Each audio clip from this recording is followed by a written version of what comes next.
पन्ना महली कच्छप। जब हम पैदा होने का करीब करीब 3.5-4 साल के अंदर अंदर में जो है हमारा पिताजी मर गए।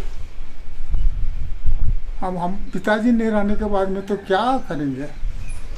किसी तरह से हमारा माँ जो है किसी तरह से परवस्ती किया, और बस्ती का बगल में जो है एक स्कूल था, मिशन स्कूल।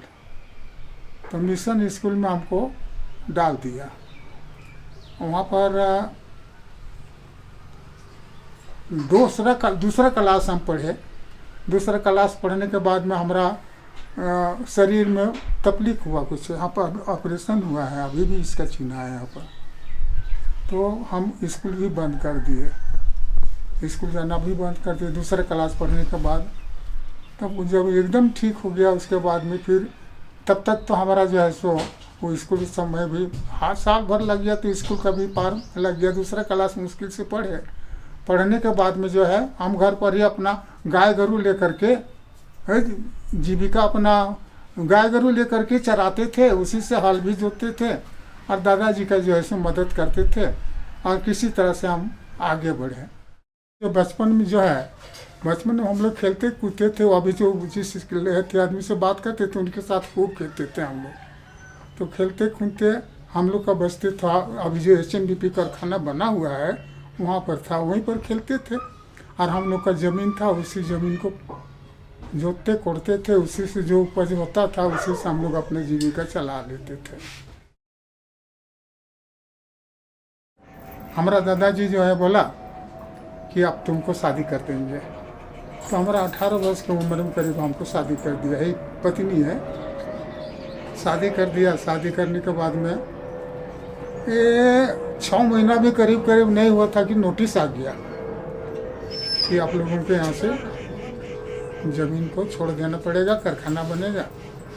तो अब हम लोग जो है सो वहाँ से पूरा परिवार जो है अब ज़मीन ले लिया था। अब रोते गाते किसी प्रकार से हम लोग, तो अब सरकार का ऑर्डर है तो मानना ही पड़ेगा।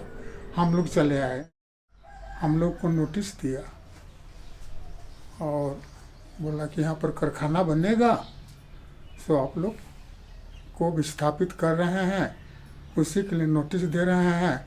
आप लोगों को दूसरे स्थान में मकान बनाने के लिए ज़मीन दिया जाएगा, आप लोग यहाँ से चले जाएंगे। 1959 में ऐसा हुआ। उसके बाद हमको तो सर्विस दे दिया, HEC में हमको नौकरी दिया, तो पियून का नौकरी दिया। तो हम करते थे, जो भी होता था हम ईमानदारी से अपना काम करते थे।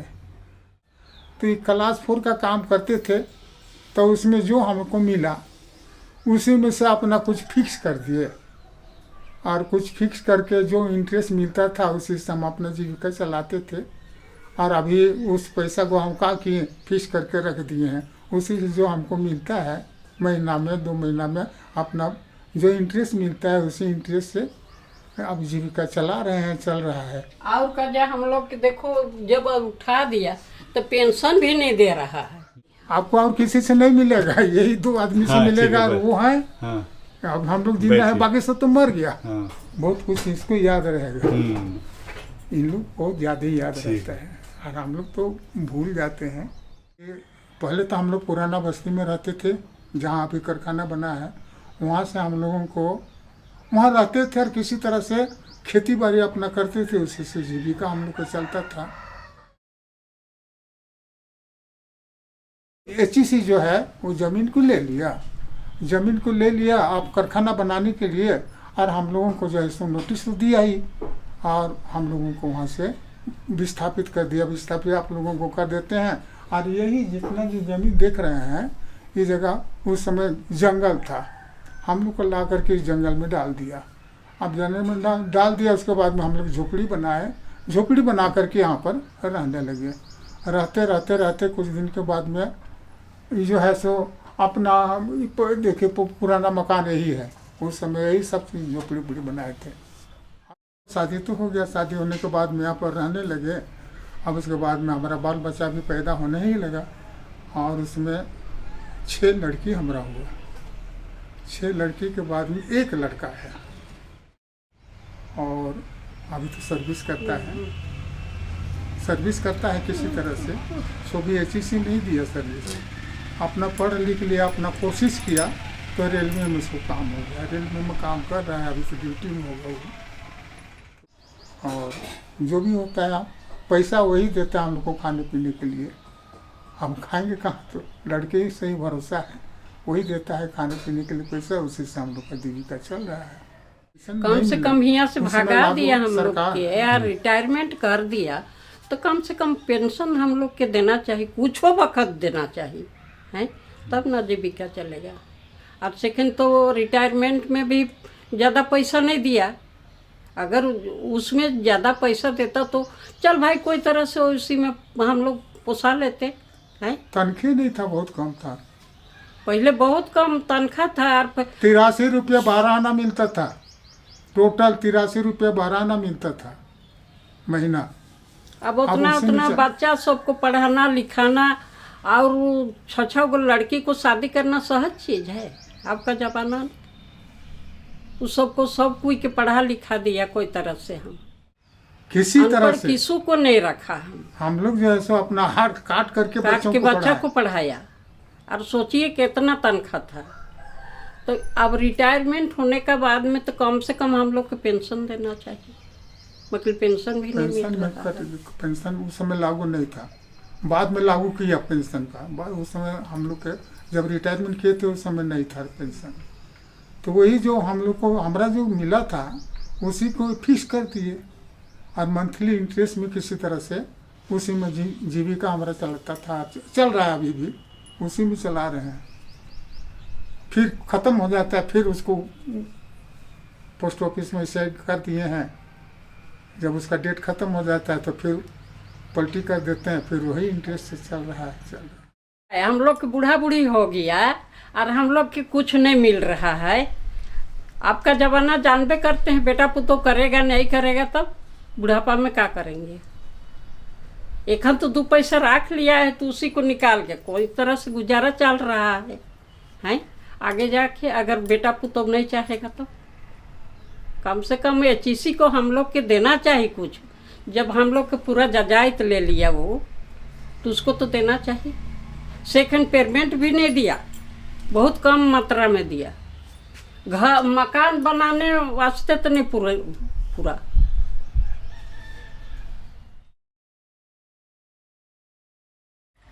पहले तो लोग पढ़ते लिखते भी नहीं थे और पढ़ाई लिखाई हम लोग जानते भी नहीं थे, पढ़ाई लिखाई क्या चीज़ है। लेकिन जब कारखाना बन गया तो उससे हम लोग को क्या होगा कि पढ़ना एक बहुत ज़रूरी है। पढ़ने से क्या होगा कि उसका ज्ञान बढ़ेगा और काम करेगा, नौकरी करेगा, बाल बच्चा को पालेगा पोसेगा बढ़िया से, बाल बच्चा को भी शिक्षित बनाएगा। तो कुछ तो शिक्षित किया।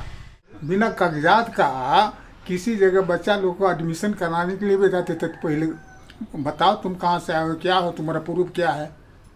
तो कागज रहेगा तभी ना हम प्रूफ बनाएंगे, कागज नहीं रहेंगे तो हम प्रूफ कहाँ से बनाएंगे। फिर भी हम लोग कोशिश करते थे हजूर मजूर करके किसी तरह से बच्चा को पढ़ाने के लिए कुछ तो करते थे। तो हमको जा कर के बात कुछ करते थे तो उसी में 2-4 पैसा घूस भी दे देते थे काम चलाने के लिए। और कागज डिस्प्ले सर्टिफिकेट बनाए और डिस्प्ले सर्टिफिकेट बनने के बाद में वही बच्चा लोग को किसी तरह से बताने लगे कि भाई हम डिस्प्ले सर्टिफिकेट में हमको बच्चा लोग को मिलना चाहिए नौकरी। नौकरी तो नहीं मिलेगा, बिना पढ़ा लिखा नहीं मिलेगा नौकरी। अब क्या करेंगे हम लोग। अब यही बात है, अभी हमारा बच्चा जितना जैसे घूम रहा है सब, काम तो मिलेगा नहीं। कुछ तो शिक्षित हुआ बाल बच्चा, लेकिन बहुत कुछ ऐसा है कि नहीं भी हुआ है। बहुत कुछ ऐसा है बचले हैं जो कि नहीं भी हुआ है। तो किसी तरह से रोजी रोटी जो है कहीं जा कर के हमारा परिवार जो है अगल बगल में जितने जो है वो जाता है कहीं से किसी घर में थोड़ा दाई नौकर का काम करके चला रहा है काम। अच्छा, अब सरकार के तरफ से नौकरी जो है सो मिलना मुश्किल, वहाँ पढ़ाई लिखाई भी होना ज़रूरी है। पढ़ाई लिखाई भी होना ज़रूरी है, तब तो पढ़ाई लिखाई है ये नहीं है तो फिर नौकरी देगा कहाँ से देगा, सरकारी नौकरी तो नहीं मिलेगा। तो किसी तरह से मजदूरी का काम करके जी रहा है किसी तरह से। HEC में जो जब हम लोग ज्वाइन किए थे उस समय ऐसा यहाँ का परिस्थिति था कि कम से कम 22,000 आदमी काम करता था वहाँ पर कारखाना में। 22,000 आदमी काम, मोटा मोटी 22,000 आदमी काम करता था, उसमें हम भी थे। तो करते करते करते करते कुछ दिन के बाद में ऐसा हो गया कि नेता भी अपना काम करने लगा, नेता उता सब करने लगा, और नेतागिरी में जो है सो बहुत आदमी को बाद में रिटायरमेंट होने लगा। रिटायरमेंट होकर के बहुत आदमी घर से वहाँ से किनारे हो गया, सर्विस से भी अलग हो गया। और ऐसा करते करते करते करते अभी HEC का, हमारा तो HEC में कै साल 23 साल हो गया। तो 23 साल हो गया। अब 23 साल के बाद में अभी हमको ये पता लगता है, आप तो जाते भी नहीं हैं, कि HEC में जितना जो था पहले हम लोग को जो फैसिलिटी भी मिलता था, जो भी कुछ मिलता था, वो सब खत्म हो गया, यहाँ तक ही चला गया। अब वो कारखाना का जो है उसका भी नाम निशान आया। जितना हम लोग काटे थे वो आदमी भी अब नहीं रहेगा, वो प्राइवेट में चला जाएगा। शुरुआत में HEC जो है सो बहुत बढ़िया था, नेता लोग उतना नहीं थे, कम थे, लेकिन बाद में नेता लोग आ गए। नेता लोग अपना आदमी को इधर उधर से फूटने लगा, कुछ पार्टी उसका पार्टी बना दिया, उसका पार्टी बना दिया, उसका पार्टी बना दिया। इस तरह से हम लोग जो 2200 आदमी था, 2200 आदमी का 2200 प्रकार का जो है सो पार्टी बना दिया, सबको फोड़ दिया। अब फोड़ दिया तो कम आदमी हुआ। अब कम आदमी होने के बाद में, थोड़ा कम आदमी होने के बाद में कतनों चिल्लाने से कौन सुनने वाला है। आज सब पहले तो हम लोग सब 2200 आदमी जितना जो थे, हम लोग कुछ भी होता था हम लोग दौड़ करके पहुंच जाते थे सब मिल करके, तो सरकार उसको सुनता था। लेकिन बाद में जो है इसी तरह से कम होते होते कम हो गया। अब कम होने के बाद में अब कौन सुनने वाला है। अभी तो ऐसा सुनने में आता है, हम तो जा नहीं रहे हैं, लेकिन सुनने में ऐसा आता है कि तो प्राइवेट में चला जाएगा कारखाना भी नहीं रहेगा, वो प्राइवेट में चला जाएगा। और अभी ऐसा स्थिति है कि आज का महीना हो गया, उन लोग को तनख्वाह भी नहीं मिला। अब तनख्वाह नहीं मिलेगा तो जिएगा कैसे, पैसा नहीं मिलेगा तो जिएगा कैसे। जा रहा है काम करके, आ रहा है, जा रहा है काम करके। तो नेता लोग जो है ना इस तरह से बर्बाद कर दिया। अब सैकड़ों में सप्लाई तरफ से ले लिया, अब वो भी सप्लाई तरफ से लिया, अपना जमीन देखिए। तब नेता लोग जो है सबको बर्बाद कर दिया। यहाँ तो सबसे ज़्यादा नेता ही को हम कहेंगे, नेता लोग बर्बाद कर दिया, हमारा देश को आगे नहीं बढ़ने दिया। वो अपना अपना तरफ से खींच खींच करके सबको फोड़ के रख दिया, सबको फोड़ करके रख दिया। लड़ोगे तो कैसे लड़ोगे। पहले हम लोग सब थे तो हम लोग लड़ते थे, तो हम लोग को काम बनता था। अब हम सब फोड़ दिया, इधर उधर कर दिया। नेता कुछ अपना आदमी को इधर कर दिया, उधर कर दिया, उधर कर दिया, उधर काइट नेता हो गए। नहीं थे लोग सबसे। अच्छा, नेता में किसी नेता का नाम तो लेना ठीक नहीं है, लेकिन राणा संग्राम सिंह जो है पुराना नेता है, वो भी एक नेता और थे, वो भी चले गए। लेकिन राणा संग्राम सिंह हम तो डट के उनके साथ में बोले हैं, बर्बाद कर दिया, बर्बाद कर दिया। इसलिए बर्बाद कर दिया कि अपना जीविका चलाने लगा। और यहाँ का आदमी को जो है ना, जितना हम लोग हैं डिस्प्लेस हुआ, ये सब चीज़ को उतना ध्यान नहीं देखा। वो दूसरे जगह अपना देश का आदमी को ला करके किसी तरह से HEC में ढुका दिया। और उन लोग को सर्विस दिया, मिलना चाहिए हम लोग को, मिल गया उन लोग को। तब वो क्या किया जाए। इन लोग को तो यही तो हम लोग को बर्बाद कर दिया। तो नेता लोग बर्बाद किया, हम किसी को नहीं कहेंगे, नेता को हम कहेंगे, नेता लोग बर्बाद किया हम लोग को। या हम लोग तो दिए थे कारखाना बनाने के लिए, कारखाना बनेगा तो हम सबको उधार होगा। लेकिन कारखाना तो बनाया और उधार तो हुआ नहीं। अब जहाँ हम लोग हैं वहीं पर हैं।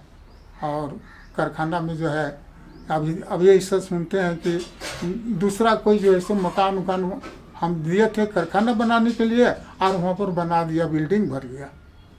हम कुछ दिन के 1 महीना करीब हो रहा है, जाके देखते हैं तो पूरा बिल्डिंग भरा हुआ है।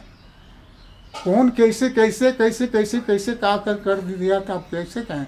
हम दिए थे कारखाना, मतलब ज़मीन दिए थे कारखाना बनाने के लिए, और कारखाना बनेगा तो हमारा तो जो रोजी रोटी लगेगा ही, हमारा देश का भी उद्धार होगा। यही विचार से दिए थे।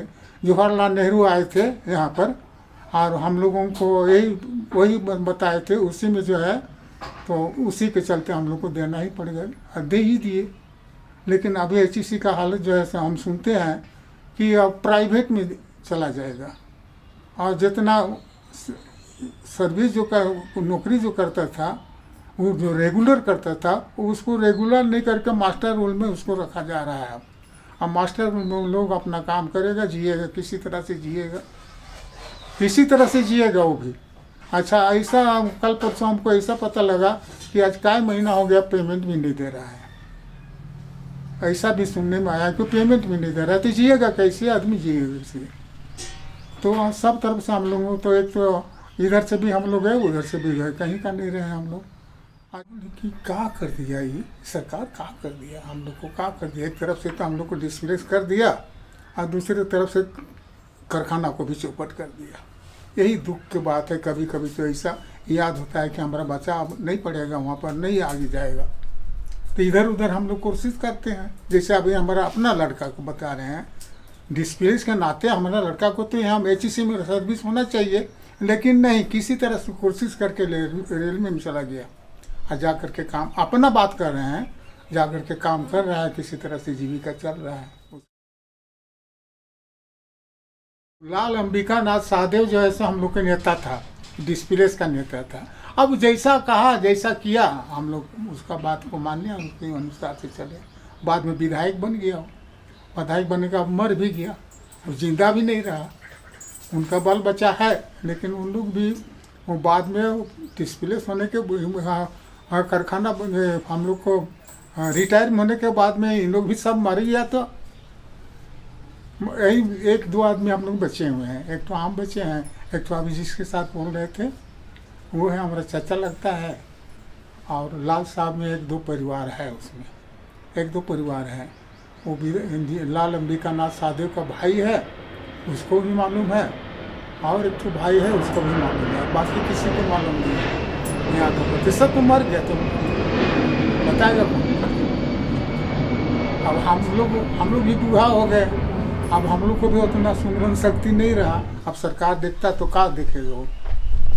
यहाँ तो नेता सब अपना काम कर लिया, नेता अपना नेतागिरी में जो है सो बर्बाद करके रख दिया कारखाना को। बच्चा लोग पढ़ेगा तो लिखेगा तो कहाँ जाएगा, कोशिश करेगा तो यहीं पर कारखाना था, कारखाना में सब कोई काम करता, लेकिन नहीं है, वो सब चीज़ें नहीं मिलेगा।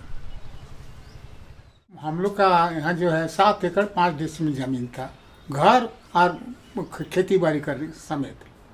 तो उसको तो कारखाने में हम लोग दे दिए, ठीक है, दे दिए, ठीक है, लेकिन हम लोग को उसके बदले में क्या दिया, ये देखिए 20 डिसमिल परिवार में, एक परिवार में 20 डिसमिल घर बनाने के लिए दिया है, उसी में हम लोग रह रहे हैं।